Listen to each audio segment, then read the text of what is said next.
Hello and welcome to this HRD Connect podcast. I am delighted to introduce Sally Earnshaw, Managing Director from Blue Sky and Brightwave.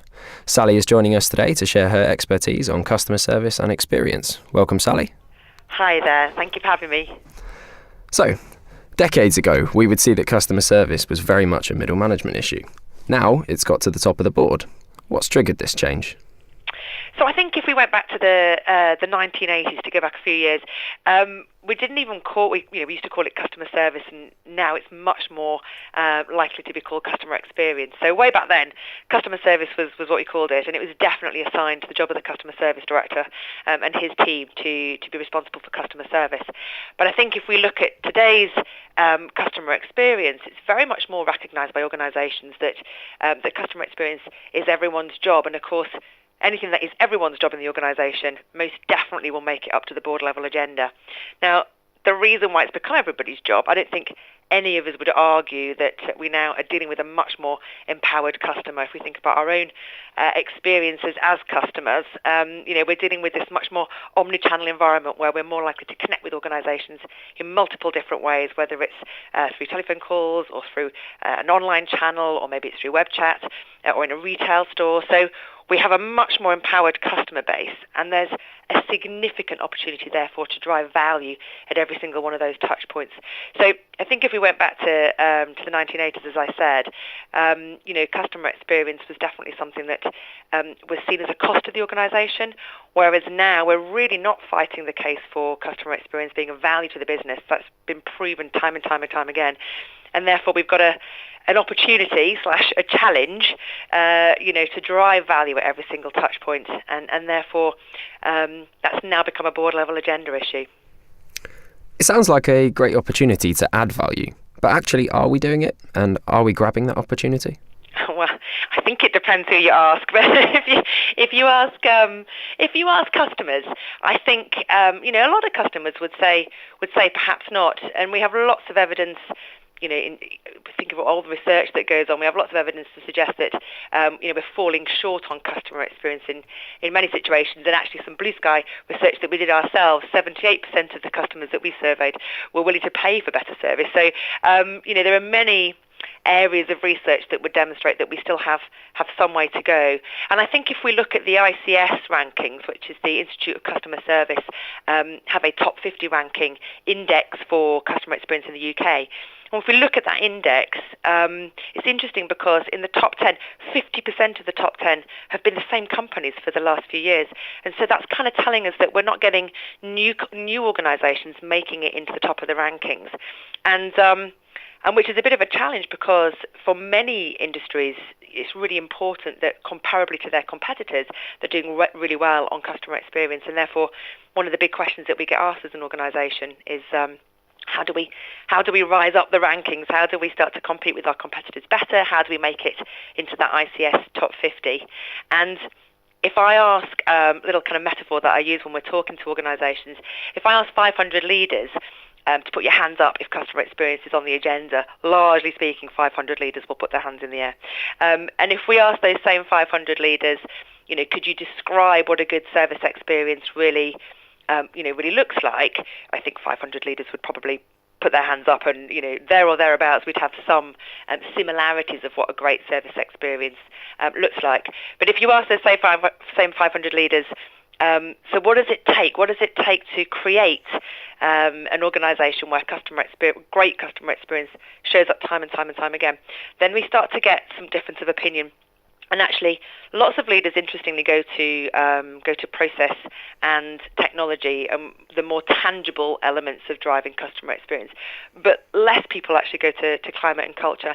And in all of our experience of supporting organisations to, in inverted commas, rise up the rankings, what we know is that a significant part of that is the climate that we're able to build within our organisation, where customer experience shows up time and time again. It is much more to do with culture than perhaps anything else that we would look at. Can you be a bit more specific about what you mean by culture and climate? Yes. So I think I've mentioned the kind of the the tangible stuff. And what we have quite often with senior leaders across organisations, we think is a bit of a tangibility bias. So, a bias towards investing in and focusing on those things that are much easier to wrap your arms around, to grip hold of, if you like. So investing in process re-engineering or in massive, infrastructure or technology transformation. Those things are much easier. You buy the box and you plug it in and you get your ROI. Kind of not quite as simple as that, but there is a bias to focusing on those things. And actually what we see is whilst lots of organisations put a priority and an emphasis around culture, it feels like a much more nebulous thing. It can feel like the more intangible of the things to focus on as an organisation. And we've had at Blue Sky 20-year obsession with what does it take to create a climate where customer experience really, really thrives and shows up every single day. And when we look at those best for service organisations, those that rise up the rankings and do really well for service experience, what we're able to see is from a climate perspective, there are a set of actions that leaders tend to do in those organisations that you don't see showing up so much in those organisations that are more aspiring to be good for service. And so we've kind of bottled that and we call it the 9 leader actions, the 9 things that leaders do in those best for service organisations that show up repeatedly and in abundance on a daily basis. And for us, that makes that kind of culture piece feel a lot less nebulous and actually a lot more tangible. You've mentioned the 9 things customer-focused leaders do. Can you give us an example of them in action? Yes, I would love to give you an example of those in action. So clearly I'm not going to do all 9, perhaps not enough time for that, but I'll give you some examples that sort of sit within my 3 favourites. And actually, these are the 3 big hitters, if you like. So these are the things that when you go inside those best for service organisations, you will absolutely see these things have been nailed within those companies. So number 1, when we look at best for service organisations, they have absolute clarity around what we would call their ethos, what they stand for customer experience. And lots of people call it lots of different things, so we don't really get hung up on the words of it. But it's where customer experience is concerned, what do all of your people in your organisation understand is the what you stand for, is I suppose the definition of what good looks like within your organisation. And when you look at some of the real best brands for service, there's absolute clarity around that customer ethos at the heart of the organisation. And not just clarity that sits at board level, but when you look through the organisation and you talk to people within those organisations, right the way through leaders and through to frontline, they have absolute clarity on what that ethos is because everybody understands it and everybody knows what that means for their job. So clarity around your ethos for customer is number 1 important thing. I think number 2, which is probably one of my favourite leader actions things to talk about, is what we call symbolic actions. So if you look at best for service organisations, they are brilliant in the space of doing demonstrable actions that demonstrate commitment to people and customer. And I say people and customer because I think it's kind of a well-known thing now that if you want great customer experience to thrive, clearly that's about engaging your employees to deliver on that experience. So any of these leader actions that we see showing up will massively impact on employee engagement as well as on customer experience. So symbolic actions is one of my favourites, just to give you some practical examples. So these are things that are visible, demonstrable, and repeatable. So people in the organisation will describe that these are the things that leaders do. So to give you an example, in one company we know the higher up the food chain you go, the further away from the building you park, thus demonstrating our people are more important and therefore get the parking spaces closer to the building because they need to be ready to serve our customers. I share that one with lots of leaders and they usually go, have you got any others? But that would be one example. In other organisations, it could be something like everybody from a manager level and above all deal with customers every single month. So whether that's in the contact centres or out in the retail stores, there is an emphasis on absolute proximity to customer. Other examples might be there's a really cool company where there is a seat at the boardroom table for the first person that shows up every month, thus demonstrating that our people have as much right to the direction of the business as board level members do. So Symbolic actions are things that are done that are symbolic in the sense that they are visible to our people, they are demonstrable, that they show that we're committed to customer experience, and they're repeatable. We don't just do it once. And so that's kind of an example of symbolic actions. And then the last one I'll just share with you, which is what we call permission culture. One of the single most important things is when it goes wrong for customers, or actually when there's just something different required, that you have a whole organisation of people who know how far this company will go for customer. What is the level of permission I have to do what's right for customer? And we have a view that good process will get you so far, and every organisation should run really well off really good solid process. But it probably only accounts for 85 to 95% of what should happen in a company. There will always be an element of grey where people in the organisation need to know, what do I do in the grey? When you're asking me to use my judgment, when the process won't deliver in this particular instance, I don't know, maybe the customer has phoned to complain and then they're now on contact number 17, clearly we need to do something different.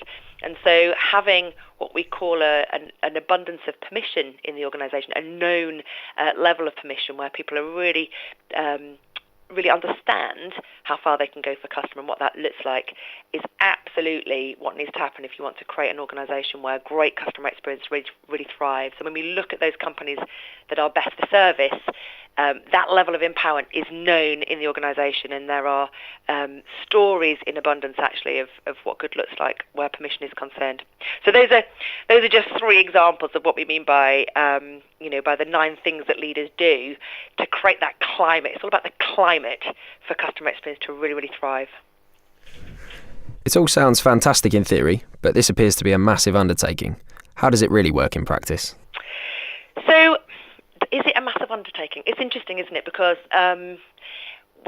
in our view, there are 5 kind of areas of focus, and once you've made the decision, I guess, as an organisation to really focus on culture and climate, once you've accepted that in order to transform customer experience at the front line is going to require a change in conversation at every level of the organisation. So, for example, the board level will set the right tone in terms of the ethos, the leaders in the organisation create the right climate, the managers in the organisation encourage the right behaviours, and the frontline teams execute on customer experience. Once you've acknowledged that it is a change that's required at every level in the organisation, actually, we think it's not as nebulous as people might perhaps think, and as long as you do the things at every level in the organisation, it is a fairly straightforward transformation. But of course, it does require everybody in the organisation to acknowledge that you have to change the conversation